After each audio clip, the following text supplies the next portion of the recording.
રૂપિયાના ભૂખ્યા હોય, રૂપિયાના ભૂખ્યા તો આજે નથી કાલે નથી થાય. બાકી તો નામ લીધું લેવું પડે.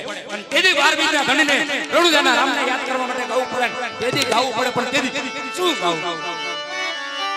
એ હેલો મારો હાબો ને તો